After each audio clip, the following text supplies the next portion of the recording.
question. What's the halal way of approaching a girl you like? I wanted to bring this up to you because for them, you would think that, if the Sahabi saw a woman from a mile away, he went the other way and made istighfar the whole night. No, it wasn't like that. They interacted with each other, they talked to each other, they worked with each other, they were in business partnerships. All kinds of interactions happened between men and women, but with principles. It was respectful, it was dignified. And when a companion, when somebody liked somebody else, you know what they did? Here's the astaghfirullah part. Here's what they did. Hey, I like you. Want to get married? And she'd say, maybe, talk to my dad. He'd say, okay. And then you go to the dad and say, hey, I like your daughter.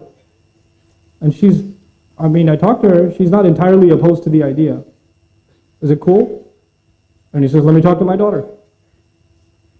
How this happens today in London is you go to a girl, respectfully, hey, we worked together for 3 years. Would you consider marrying me? And she's like, And maybe she says, please don't talk to my dad, he'll kill me. Because if you talk to my dad, he'll say, this is why you go to work? This is why we sent you to uni? You, fathers, I have 4 daughters. Listen, those of you that are fathers, that have daughters, you sent your daughters to university. You brought your daughters to this country. You made them live here. You took them outside in society. You made that decision. And when somebody a Muslim likes them, that's a good thing. How are they going to get married sitting at home? Who's going to like them? So when somebody approaches them in a respectful way, you should not say, oh my God, the day has come, astaghfirullah. Ye din bhi dekhne the, oh tawbah, tawbah.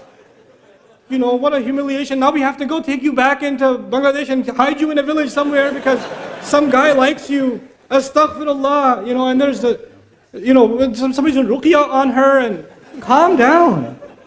It's okay. Somebody likes your daughter, that's a good thing. Now you go and investigate, find out. It's completely fine. The only rishta mentioned in the Quran, the only approach mentioned in the Quran is that of Musa alayhi salam in Madian. He was by himself, Musa was by himself. And these girls were by themselves working outside. And he went up to them and helped them out. And the girl said, he's kind of nice. And she went back to her dad and said, hire him. Which means, come on, dad. And that happened. And the girl said, I like the guy. That's actually what happened in the story of Musa. Musa didn't propose, the girl proposed. And the father can't propose unless he has the approval of his daughter. So it's okay for your girls to say, Dad, there's this guy, this brother at the MSA, yeah? He's a Thursday halakah. It's really good, you should come. Your daughter's telling you something. It's okay, go attend the halakah. It's okay, find out. Don't complicate this. There's nothing indignified about that. Don't go date a girl now. And don't take, I Nouman gave a lecture, I'm going to take you out to dinner. No. Not that either. But can you have respectful interaction with someone you're interested in for marriage? Absolutely. Absolutely. Nothing wrong with that. Can you take your time to understand each other's likes and dislikes? Yes, it's fine. Respectful courtship is okay. With parental guidance, in dignified fashion, there's nothing wrong with it. So what happens is we have 2 extremes. We have people that are more conservative than the Sahaba. And then we have people that are more liberal than liberals. Okay, and Islam is right in between. It's a natural way. It's a completely natural way. Okay, and so this is something that I thought it's important to mention for families and for yourself. Talk to your daughters. Ask if they like someone. Don't create between fathers and daughters, there should be open communication. They should not be terrified to tell you that they're interested in somebody. Don't force them to marry someone they don't want to. Don't force your daughters and tell them, if you don't marry this one, who's going to come and marry you? And we already said yes to them. Don't humiliate the family and say no now. Those kinds of nikahs are haram. I will say it, they're haram. You cannot emotionally and psychologically force a girl to get married under family pressure. That is batil. And that happened at the time of the Prophet ﷺ. And the Prophet ﷺ considered those nikahs batil. They're invalid nikahs. Until the girl genuinely likes a guy and says, yes, I want to marry him on her own. From no pressure from her father, no pressure from her mother, no pressure from anybody else. She likes him. And even if the day of the nikah she says, Mom, I don't want to do this, the mother doesn't say, too late, girl, too late. We've got the hall, they're all, what are people going to... No, if the girl says, I don't want to do this, then no, stop. Allah gave her that right. You cannot take it away. You're burying them alive. This is the new way of burying women alive, by the way. Back then, they used to take the baby girl and bury her right then. Now we bury them at the day of the nikah. This is what we do. This needs to stop. Let them marry who they want, if they're a dignified Muslim. And because now you're living in a different society, you won't find someone from the same village. It's okay. It's okay, a Bangladeshi can marry a Syrian, it's fine. I know. It's okay for Syrians too, yeah. You, Syria. Turkish, Somali. Astaghfirullah, Somali. Yeah, Somali. That's fine. You know, Musa alayhi salam is an Arab. Musa is an Arab. Or actually not an Arab, he's from Israelite. And he married an Arab. He went and married in Madian, didn't he? So many Arabs, we only marry Arab. Really? Musa alayhi salam was actually from Israel. What's up with that? It's all good. So it's a time now, it's a strange time that we live in. And actually the only thing that can save us is the basic principles of our deen. And making the path to marriage easy is actually one of the greatest battles against shaitan. When we make the path to marriage difficult, when you have 28, 30, I'm not going to do other questions, forget it. Let's just talk about this. What am I going to do? We're going to have 35-year-old boys not married. What do you think? They were doing tahajjud for 35 years? What planet do you live on? They didn't do anything haram. No evil thoughts went in their head. They didn't go to university. They didn't go to work. 28, 29-year-olds not being married? This is ridiculous. It's absolutely absurd. It's unacceptable. It's unacceptable. And we create standards that don't exist in our religion and don't make any sense. You have 3 daughters, 4 daughters. Somebody proposed for the younger daughter and no proposal came for the older daughter. No. We go in order. Who said you go in order? Which Sharia? If there's a good blessing that came to your home for whichever age, why would you deny it? What will people say? What will Allah say when you explain yourself to Him and say, I deprived my daughter of a good nikah because it wasn't in order? What will you say to Allah? You tell me that. What are you going to do? Ridiculous. This nonsense needs to stop. Marriage needs to be made easy. And the guy's side, because Hindu tradition says the guy is the gift. So the girl's side has to give him gifts. Islam came and said the man has to give what? Mahar. The man has to give a gift. The woman is a gift to the family.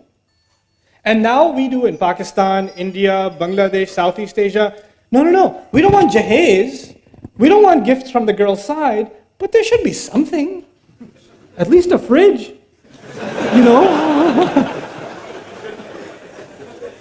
That is the opposite of what Allah commanded. That is the opposite of what Allah commanded. You're not only disobeying Allah, you're reversing what Allah said. Asking to pay, to be gifted because you're the girl, the guy's side? That's like way beyond haram. I don't even know what the category that belongs in. Shaitan is giving you like 5 stars for that one. Do not fall into that category. Don't give your daughter-in-laws and your wives gifts and then ask for them back. Now this is happening. They'll give them jewelry at the wedding. No, that was just for the photos. Really? Allah Azza wa Jalla will describe this. لا تأخذوا منه شيئا أتأخذونه بهتانا وإثما مبينا. Don't take a single thing from the spouse that you've given to them. Are you taking a huge accusation against your own self and taking clear sin on yourself? When you agree to a mahar. Nowadays the fashion is they don't discuss the mahar until the day of the nikah or the minute of the nikah. Before then, when the mahar comes up, they say, oh, it's family, it's okay, we'll work it out, it's okay. And then the time comes, and then the girl's side says 50,000. And you're like, poor guy was eating biryani and gets stuck in his, 50,000? And then his uncle whispers in his ear, it's okay, nobody pays it.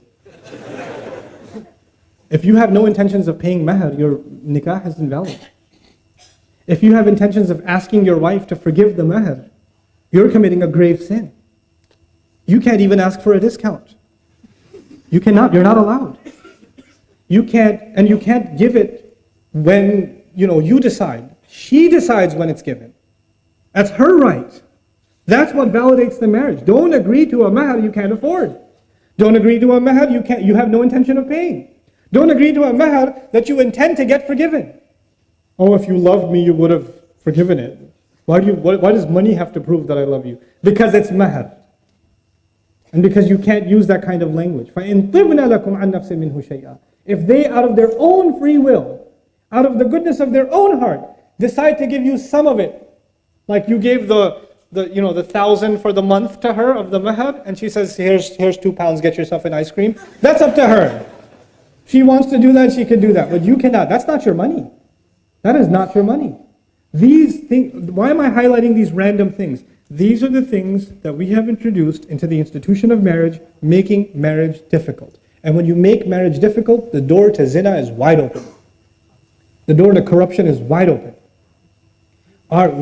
It's unnatural to think that an 18-year-old, 19, 20-year-old guy, girl are going to be in university and they're going to be there for 5-6 years and not develop any emotional attachments.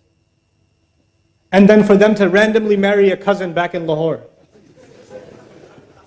That's not going to happen. And if it does happen, it's a form of oppression because she's emotionally attached to somebody else, and no man wants to be with a woman who's emotionally attached to somebody else, or vice versa. It's oppression. Sometimes you're denying a nikah only because it wasn't you. You didn't come up with it. The guy says, I like the girl. No, you will marry who we say. Why? Who said? It's a mistake. I don't like it. I don't like that girl. That's not your problem. That's his problem. He's an adult now. Let him make that mistake. If it's a horrible mistake, so be it. But Allah gave those young men and women the right to pick who they want. Parents can give advice, yes. But when you try to control what your children are doing, it will only lead to disaster. It will only lead to disaster. I'm not giving license to 12-year-olds and 14-year-olds who say, well, it's not no that I can marry whoever I want. No. I'm talking about mature adults. I mean, I've met young women that are 25, 26-year-old, accomplished in their careers, pharmacists, physicians, you name it, and they like somebody and they want to marry them. Family says no. That is absolutely dhulm. Nothing else can describe it. That is dhulm. If a woman says she wants to marry someone and he's a Muslim, there's no reason for you to stop it. You have no right as a family to stop it. This is wrong of you to do. You're abusing a right that Allah gave you. Abusing it. It should not happen. And for young men, the last bit of advice is for young men, become men. Earn a living. Be dignified. Don't offer dates for mahr. The Sahaba used to give, what other thing are you a Sahabi? Other than the Kit Kat you want to give for mahr. No. Be dignified. Earn a decent living for yourself. Don't say, I like her, I don't have a job, but I don't know, her family's only interested in dunya. Yeah, that's why we have mahr. Only interested in dunya. You're supposed to be concerned about dunya too. وَلَا تَنْسَ نَصِيبَكَ مِنَ الدُّنْيَا. It's in the Quran. Don't forget the portion you are owed in this life. It's a worldly decision too. It's not just a spiritual decision. How is somebody going to provide for my daughter? Where is she going to live? Is she going to live a decent life? These are respectable questions. These are decent questions. So these things we have to take very, very seriously in our communities. And when it comes to the subject of marriage, I didn't talk today about what happens after marriage, because there's a whole set of dhulm we do after marriage. That for another time. I'll yell at you another time. But right now, let's just fix the institution itself. Let's make marriage easy for our young people, especially the ones that are ready and capable. مَنِ اسْتَطَاعَ مِنْكُمُ الْبَاءَةَ فَلْيَتَزَوَّجْ. Whoever among you is capable, let them get married. If capability is there, no other barrier should be there. And for those of you that will find this controversial, it's okay. I'm leaving here anyway soon, so that you deal with it and troll me on online. So I'll tell you, if your son wants to marry somebody who just took shahada yesterday, right? Or the girl wants to marry a guy who just became Muslim a week ago or something. And then you say, well, he only became Muslim because he wants to marry the girl. It's not a real shahada. Who decides what a real shahada is? Who decides? Can you tell why something happens? When Usama, the famous narration of Usama came, that he was about to kill someone in battle. In battle, he's about to kill someone, and the guy falls. The enemy loses his sword. And he's about to strike him down. And he says, Ashhadu an la ilaha illallah wa ashhadu anna Muhammad Rasulullah. He took Shahada, became Muslim. Did he become Muslim? Because when he fell down, it hit him really hard on the head, and all of a sudden Islam started making sense. And he's like, hold on a second, I think we need to stop this, and I'm ready to be Muslim now. Obviously, he took Shahada because he knows Muslims don't kill each other. So he took advantage of the opportunity because he's losing. If he was the one on top, he wouldn't have taken Shahada, would he? So he's on the bottom and he takes Shahada. And Osama sees it and says, yeah, right. He killed him. And when that happens, this news reaches the Prophet ﷺ. Is it obvious, like 1000% the guy took Shahada for the wrong reason? It's obvious to anybody who sees it. The Prophet says, what will you do when that La ilaha illallah comes for you on Judgment Day? That's what the Prophet says. That Shahada will complain on Judgment Day, I wasn't respected. And that's in the most obvious of cases. When somebody says they've taken Shahada, who are you to question their reasons? That's between them and Allah. It's okay. As a matter of fact, even among the Sahaba, there were those, somebody said, I want to marry you, and the woman was a Muslim, and the guy was a non-Muslim. And she said, you're not Muslim. He goes, okay, I'll become Muslim. She says, okay, fine. And he became Muslim, and they got married. Done. But you could say, astaghfirullah, he took Shahada for a woman. Yeah, but the Prophet was okay with it. Why are you have a problem with it? The Sunnah is okay. You're more Sunni than the Sunnah. So this is more complicated. We've made it more complicated than the Sahaba. So the Sahaba were simple people, and they came from a very rebellious society, where men and women did all kinds of things and nobody cared. And then Islam came. And I want to give you some background here. In Medina, when the Sahaba migrated, the Muhajirun were bankrupt nearly, right? They left everything behind. And Medina was a crazy place. Right now it's Medina Munawwara. But Medina back then was Las Vegas. It was bad. When the Prophet went there, it was not a good place. Okay, you have to understand, it was a crazy, crazy society. For instance, one of the most common industries in the city of Medina was prostitution. When the Prophet moved there, and the women there were brothels, like prostitution houses, they used to have flags outside their house, that this is a place you can come for those kinds of things. And a companion comes to the Prophet ﷺ and says, Ya Rasulullah, there's a woman, because he doesn't make any money, he's a muhajir. There's a woman, she makes good money, I'd like to marry her. And what does she do? Oh, well, she's in the... You know what I'm saying? I'm not going to spell it out. And you know why I'm telling you this? Because Sahaba didn't even know that's a bad thing yet. They were also learning, weren't they? They didn't become angels overnight. They were being developed. And so he doesn't even think. And imagine you come to Rasulullah and ask this question. Can you imagine somebody coming to an imam today and saying, hey, so I'm thinking about the next janazah would be of the sheikh. Like it would be And then the ayat came, no, you cannot marry those kinds of women in Surah An-Nur. Like Revelation came to teach Sahaba and teach the believers, look, those are not the kinds of people you want to marry. They are their own, don't mix with them. Like Ibn Ashur says, rahmahullah, in his tafsir, that ayah is referring to professional prostitutes, that the zani will not marry a zani is referring to them. Because the question was actually raised.